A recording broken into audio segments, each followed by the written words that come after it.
עזו משאיר את הכדור הזה ליצחקי, שולח את ארבטמן, ועכשיו יש כדור עונשין מ-11 מטרים. דוידוביץ' רואה את הצהוב,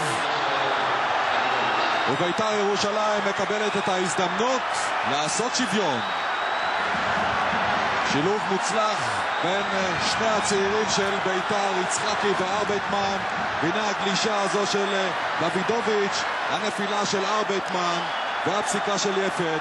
כדור עונשין מ-11 מטרים. קודם כל הכדור עומק של יצחקי מצוין, התנועה של ארבטמן, אני לא משוכנע שיש כאן מגע. הייתה צלילה יפה מאוד של ארבטמן. דוידוביץ' תופס את הראש כי הוא ניסה להימנע מהמגע הזה עם ארבטמן.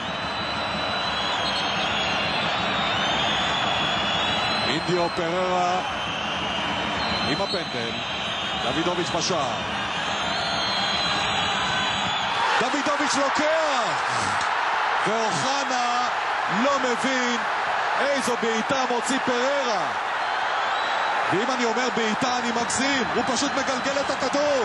ותראו מה קורה מן העבר השני, סנדברג בועט והכדור בחוץ.